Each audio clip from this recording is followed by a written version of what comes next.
Coming up on UMass Hoops Insider, the Minutemen are returning to Springfield and will preview the conference battle from the Mass Mutual Center. And we look back at an exciting start to the Atlantic 10 season, plus we meet the men and women behind the instruments in the mighty UMass Pep Band. Louder than a bass trombone, UMass Hoops Insider starting now.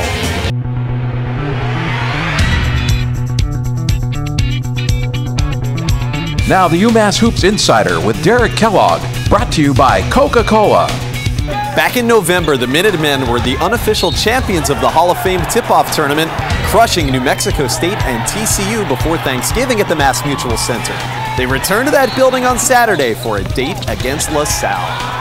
Joined as always by head coach Derek Kellogg. Coach, welcome to the program. We're headed back to your hometown in Springfield again on Saturday. Is it nice to be going back home again? It's always nice to come back to the hometown and see a lot of familiar faces and play in downtown Springfield, a place that has a special spot in my heart. So hopefully we can come away with a W. All right, you've done this 3 straight years. In January, play a conference game at the Mass Mutual Center. Why has that been so important to you? Well, I think it's great to get back into the city of Springfield, my hometown, and also to play a game down there where the fans don't have to travel to Amherst. They can come out and see us, and I think we've played pretty well in Springfield this year. There's been a couple of exciting games already this season and the past couple of seasons in that building. Oh, absolutely. We've had great crowds. The first year against Dayton, I thought we played great. A tough game against LaSalle last year, but I thought we once again played a good basketball game and had a lot of support from our fans down in Western Mass. Well, let's get the fans a little glimpse at the game. It's the Minutemen and the LaSalle Explorers at 1 p.m. on Saturday. Well, LaSalle has started 0-2 in the A-10, but Coach Giannini's team has one of the best big men in the league in sophomore Eric Murray, and has beaten UMass 4 straight times over the last 2 years. So, Coach, you know you're going to have your hands full with that team. And you had to remind me of that, the 4 straight, but we're looking forward to the game. They got a great team. I mean, a lot of leadership out there, one of the best big guys in the conference, in a game that we're going to have to come and play tough and try to solve that zone defense. Well, the tip-off is at 1 p.m. on Saturday. There's no live television coverage, so you better come out to the Mass Mutual Center. If not, you can always listen on the radio and the internet on the UMass Sports Network. Well, this UMass big man comes from strong basketball bloodlines, as his father Andrew played in the NBA for over a decade. He's now a walk-on with the Minutemen with an infectiously positive attitude. With more, Big Y presents a few minutes with Trey Lang. My name's Trey Lang from Marietta, Georgia, redshirt junior, power forward. I chose to come to UMass because, you know, I just fell in love with my teammates and the coaching staff. We got some really great guys here. Do I have any nicknames? Leezy, Leezy Lee, Lee, Trey Leezy, like Trey Leezy. That's where Leezy came from. We just shortened that. The Lang. That's about it. My dad played in the NBA and in college as well, as did my mother. And it's just great being able to, you know, go back and talk to them about their experiences and just, you know, share experiences with each other. They tell me stories about how crazy their teammates were and crazy stuff their coaches did, and then I'll go back and tell them stuff that happened with ours, and, you know, it's just fun to go back and forth with them like that. Y'all may not know this, you know, I like to read. Video games, a lot of video games, Xbox 360, PS3. Right. I like The Pearl, that's by John Steinbeck. I like Catcher in the Rye a lot. I like Tuesdays with Maury. Those are probably 3 of my favorites right there. Favorite movie? I'm a big movie guy, man. I got a lot of favorite movies. I could go on forever. Gladiator, love Gladiator. Inception, love Inception. I would go into the mind of head coach Derek Kellogg and just plant the idea of just giving us a day off sometime ever. So, Derek Kellogg, if you're listening, I'm planting that idea in your head right now. Thanks, Trey. We told you he's got an infectious personality. Well, here we are in the Mass Mutual Center, site of Saturday afternoon's game.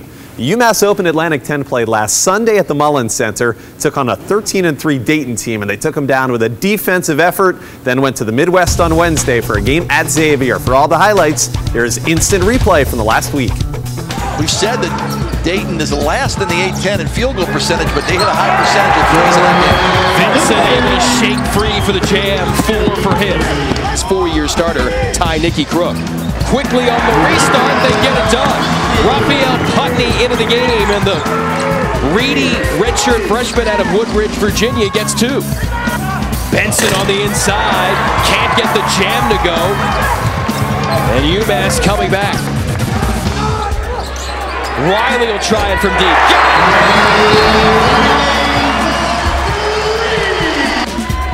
Gurley trying to work and curl out front. Williams with him step for step. Now takes it strong and scores.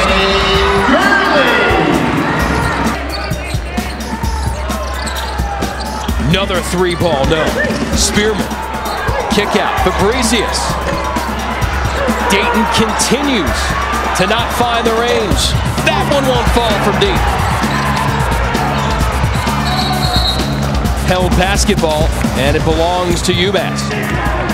Wright with 8 to shoot. Blocked away. Sean Carter got a piece going by, and the Minutemen save. Correa, 5 left to shoot. Pull-up jumper. It's a long 2 for Samson Carter. Low and not getting good attempt at the basket. Tipped in. Looked like it flew out of the hands of Farrell. And it's worth repeating, just 2 made field goals in the half for UMass, and yet the Minutemen still in front. And there's a 3 for Gray. You got to continue to try to get a good shot at the basket. Farrell. Counter the foul. And UMass comes out of the gates at Atlantic 10 play and earns its stripes in its opener. Derek Kellogg never lost an Atlantic 10 opener, now 3-0.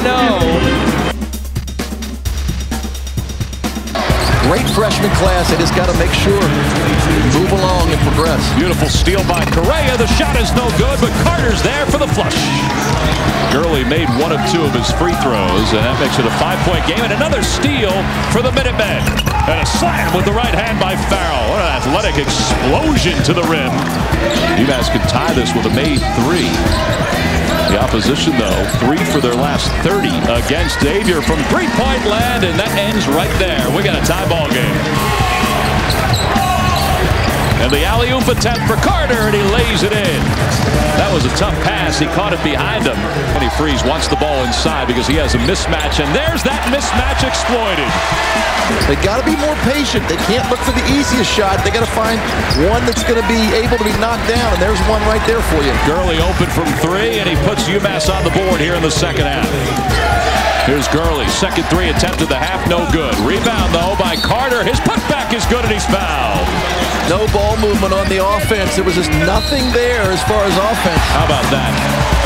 2, Holloway, bouncing in and out of players, gets the roll and the foul. So the Minutemen are now 9-6 overall and 1-1 in the conference going into the game against LaSalle on Saturday. And one of the big reasons they got that victory against Dayton last weekend was the defense, holding the Flyers to 29% shooting from the field and only 50 points in the game. To see how they did it, break it down in the film room, let's go to Coach Kellogg for Coach Chalk Talk. Here we are once again in the brain, Video Central, going over what I thought you'd never hear me say, our zone defense. Thought the zone would be very effective against a Dayton team who likes to get up and down and run and push the ball in transition. It did a nice job for us of slowing tempo and making them shoot outside shots. And the second thing that the zone defense is great for is it helps us start our transition. Here we go, run the film. First play of the game versus Dayton. We came out on our 3 defense, which is a 3-2. And the object of it is to keep Dayton on the perimeter and keep them unaware of what we're trying to play.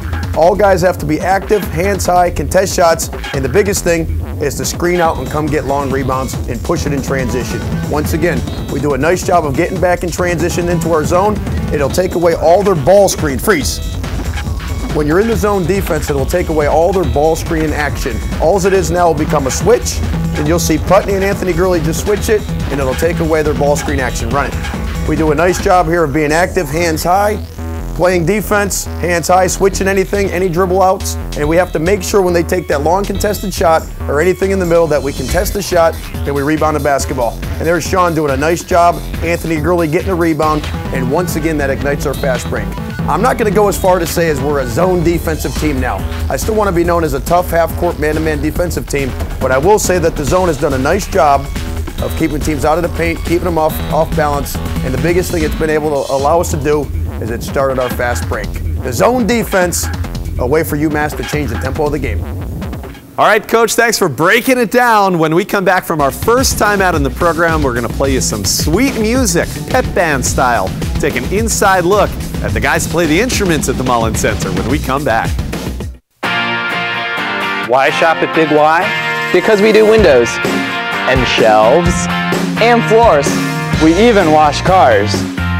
Our customers tell us time after time, your stores are really clean.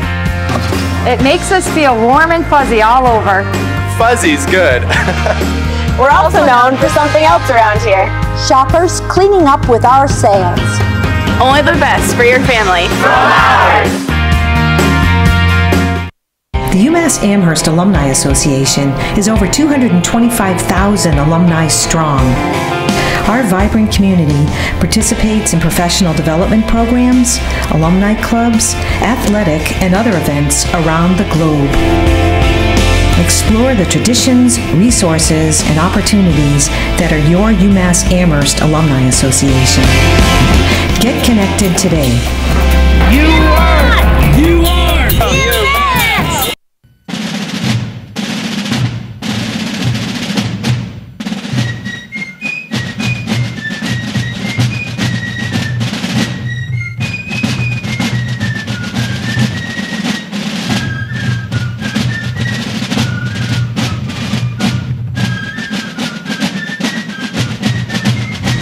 Get your tickets now. Call 1-866-UMass-TIX or visit UMassathletics.com. Welcome to My Coach. Choose your sport. My coach says, I gotta get faster. My coach says, I gotta gain speed. My coach says, just listen to my voice. My coach says, I know what you need. My coach says, I'll be faster on the fast break. My coach says, I'll be faster through the hole. My coach said, I'll be faster to the ball. My coach said, be faster. It's 2010. What happened to cloning ourselves? I mean, if we at Coke Zero can copy real Coke taste with 0 calories, why can't you have more use? I have the foundation that I need. I mean, they had the bad one that made my skin break out, but I am not buying that. Oh. We don't know how it would work. But we do know things can be cloned. I'm looking at you, scientists. Da, da, da, da, da. The UMass Hoops Insider with Derek Kellogg, brought to you by Coca-Cola. Welcome back to UMass Hoops Insider, today from the Mass Mutual Center, where the Minutemen are getting set to play a special game on Saturday against LaSalle. Well, if you've been watching our show this year, you know it's the 15-year anniversary of the Minutemen's run to the Final Four in 95-96.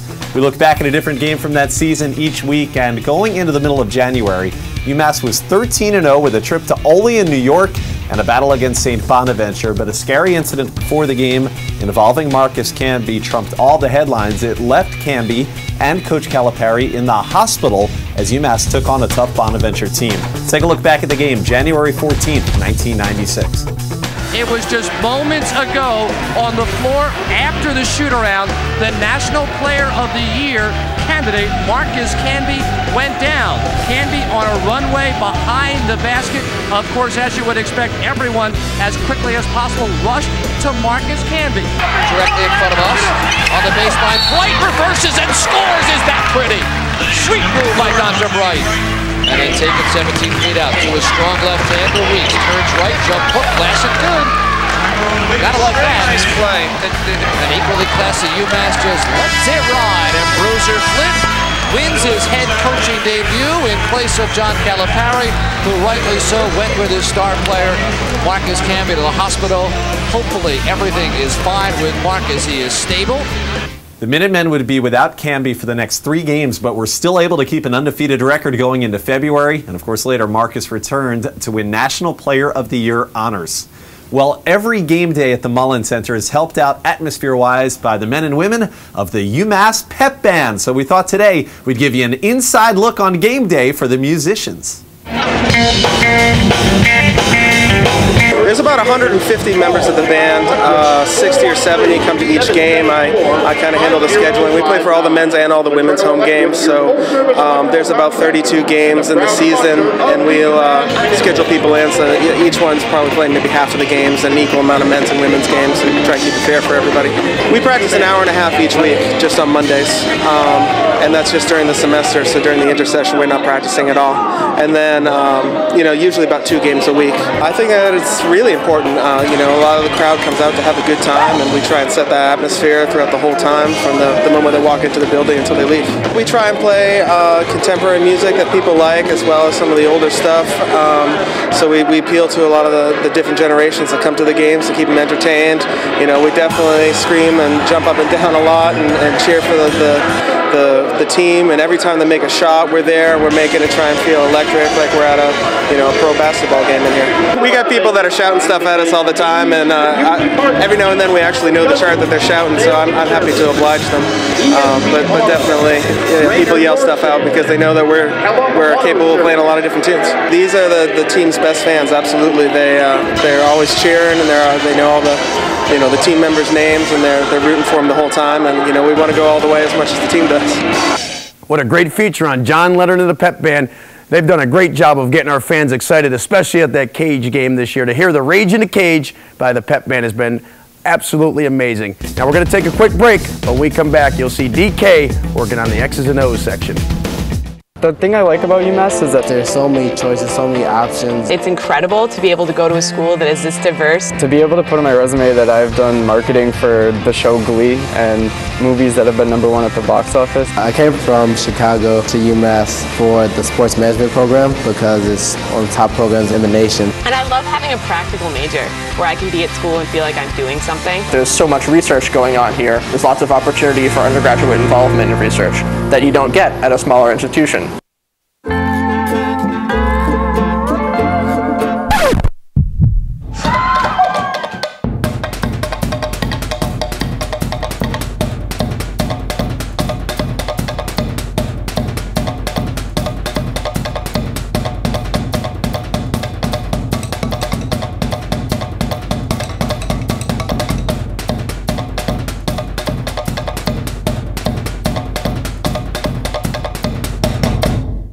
Why shop at Big Y?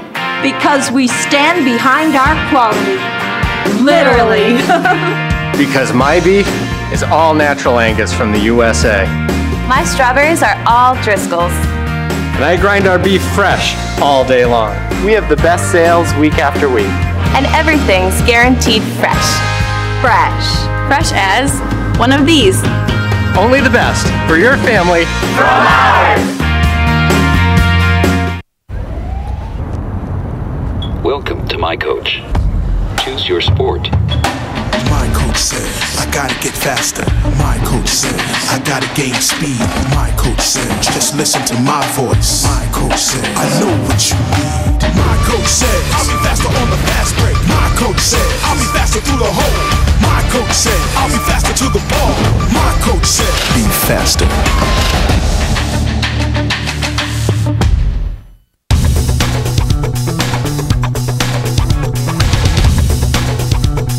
Being on this campus and seeing all the old faces, and then realizing I was a freshman 30 years ago on this campus, walking on the campus for the first time, I feel old. But I played here, so I was here for 2 years as a student. So seeing Southwest and the lacrosse field and Boyden, it's special. I'm so happy to be back. So many of the great wins, all the hard work and the sweat and the tears, the tough losses. But really more just about the relationships. Bruiser and I lived together for 7 years. Just remember we were talking coming back when we first got here. We had rotary phones. Just proud to be a part of having built this thing up, and the people that we did it with, the players, stay in touch with most of the guys, stay in touch with all the coaches, and so those memories, just how it was when we first got here, and how it was when we left. To this day, Marcus Camby still says that the reason he came to UMass over UConn was the relationship that he had built up with Bill Bayno. It's crazy to see that all these years later, they're together again in Portland as a player and assistant coach. Well, it's time now to go onto the practice court. Coach Kellogg likes to break down a drill for us on the program. We'll see what UMass has been working on getting ready for LaSalle here on X's and O's.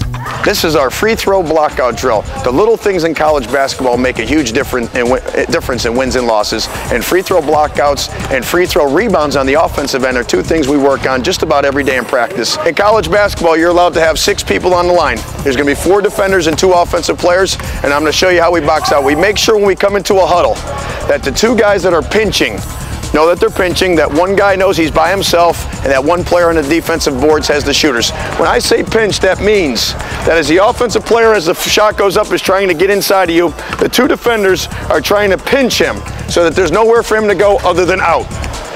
On the side of the floor where there's a single screen out, this guy's job right here is to make sure he keeps this guy off the boards, and the high guy who's by himself has to make sure he takes the shooter for any long rebounds. This guy's job is to drive in and drive the shooter back so that any long rebounds come to him. His job here is to make sure he steps into the offensive player. So as he steps, I'm stepping in, and then I'm clearing up a vacuum in space so that we can go get the defensive rebounds. Now, contrary to what the defense is trying to do, we have some different things offensively that we can do to combat what the defense is doing. Per se, if we're getting pinched over here, pinch him, we know he can go what we call is a Y, which means he's going to peel around this way to take the pinch with him, and then we can tell the offensive player now has the whole middle of the floor to work. All right, so there's some different things that teams will do. The best way to combat that is to work on your free throw screenouts to make sure one side is pinching and one side has one guy by himself and the top player is the shooter. So let's just see what it looks like one time. Normally when we're doing a free throw blockout drill, we like to try to miss the free throw to make sure we clean up. So I'm going to step down, shot. Good. Oh, good. Nice job. Great job. One more time. One more time. Now, when we get really good at, I'll tell the team to what we call vacuum rebound, which means that the ball has to hit the floor and we just let it hit. Once it hits one time, we can get it. If we were scoring this as like a contest or a game, if you get a vacuum rebound, it's worth double than if you get a normal rebound. So let's see if we can get a vacuum rebound, gentlemen. Take it easy on screening the shooter. He's an old guy, okay? All right. All right. Here we go. Ready? Shot. Vacuum rebound. Good. Pick it up. Good. Good. Good. Not super realistic because of my shooting abilities from the free throw line, but that's our free throw blockout drill, and we'll continue to work on that defensively and offensively throughout the season, at least once or twice every practice. Working hard on the practice court as always, huh, Coach? Absolutely. Trying to teach the guys some different lessons on the floor and get them better in a lot of different things we do. And as coaches and fans out there can see, and hopefully there's a carryover from the drills to what they see on the game floor. Whether it's at the cage or here at the Mullins Center, we've got to take our final time out of the show. We're coming back with the Hookie La lighter side, and we're talking superstitions today. Coach is superstitious. He's going to tell you what his biggest ones are when we come back, right? Absolutely. All right, we'll be back. UMass Amherst Alumni Association provides resources for alumni and students, like campus to career programs, online tools, scholarships and mentoring opportunities that prepare students for life after graduation. The Alumni Association sponsors student traditions and athletic events. Make connections at social, professional, and cultural alumni events across the country. UMass! It's 2010. Weren't we supposed to have time machines by now? I mean, if we at Coke Zero can give the world real Coke taste with 0 calories, why can't science give us an unlimited supply of do-overs? Man, you dance like a man. I dance like a man? What? No,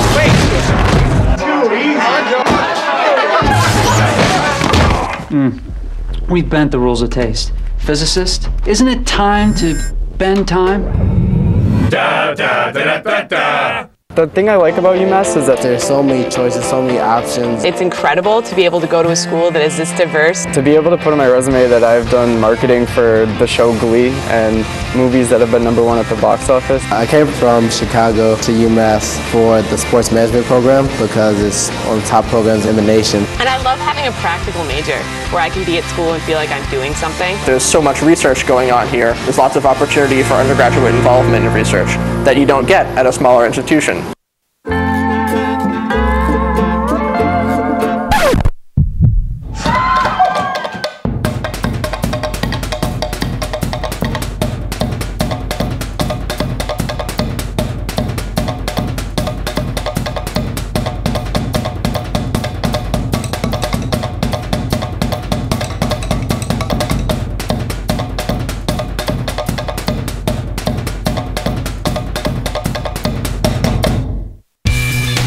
the UMass Hoops Insider with Derek Kellogg, brought to you by Coca-Cola.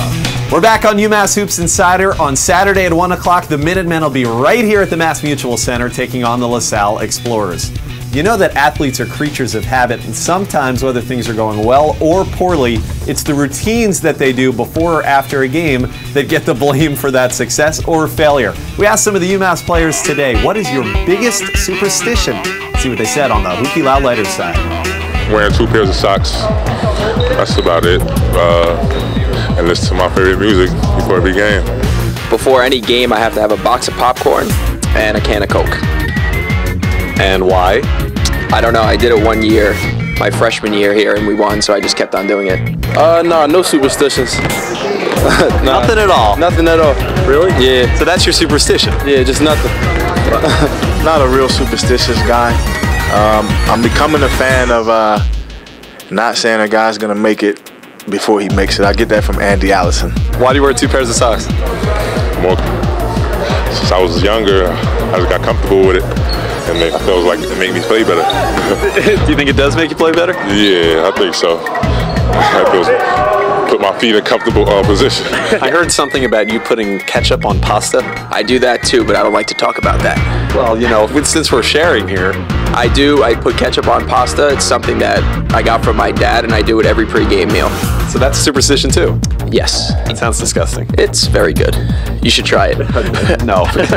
Do you notice that guys other than you have superstitions? I don't really notice, but I heard a few people do, so, you know, not me though. Have you tried it yourself? Yes, I tried it yesterday with Chris Wright. Yeah, and it worked? Absolutely. He didn't make too many shots, so. No, he did not. Does one sock smell worse than the other since you were in 2? Yeah, I think the first one I put on smells worse than the top one. So it's almost like having an odor eater on. Yeah. Very superstitious, as Stevie Wonder might say. All right, Coach, what are yours? Absolutely. I got one great one now. It's my UMass tie. The UMass tie, the brand new one from Christmas, is my new superstition. I heard you after Sunday's win against Dayton talk about that. Nicole got that for you? Absolutely. That was my big-time Christmas gift from Nicole and Max. So you're going to break it out only for the big games? Every game's big, so we'll see how things go. All right. We've got to finish the show now. It's UMass Catering Quick Bite to look at some topics we haven't asked Coach yet about in the program. I noticed past few games changing your offense a little bit. Some flex, a la Al Skinner. Well, I don't think anybody think they'd see the flex out of us, but I wanted to make sure I give our team the best chance to control tempo, take care of the basketball, and run an offense that is good for this team to win games. On Wednesday, after the LaSalle game, you're going back on the road, down south this time to Charlotte. This will be a rematch of that exciting win in the Atlantic 10 tournament last March. Yeah, we like that trip. It's a nice place to play. Good warm weather, although they've gotten more snow than us, and against a Charlotte team that has actually played very good basketball as of late. And that will be a 7:30 tip on Wednesday night. All right, there's a special deal at the Mass Mutual Center for the game on Saturday. If you're an elementary school student with a grade of B or higher on your report card, bring the card to the game and you get a $5 ticket. You can't beat that. That's a great deal, and hopefully we get all the kids out. It's a great time. It'll be a fun, exciting game to watch, and what a better venue than down at the Mass Mutual Center to come watch the UMass Minutemen play. I think I ask you this every year, but do you keep a count on how many tickets you got to give out to your friends and family when you go play in this I try not to. I just give them out to the family and friends and deal with the numbers later. All right. Well, good luck against the Explorers. We're looking forward to the game on Saturday at 1 o'clock. Thank you, and hope a lot of people come out to support this team. That'll do it for our edition of UMass Hoops Insider. We'll see you right back here next week, previewing a big game against Richmond. Till then, have a great weekend. The UMass Hoops Insider, brought to you by Coca-Cola, Big Y World-Class Markets, Adidas, UMass Catering, the UMass Alumni Association, the Hookie Lounge, and UMassathletics.com.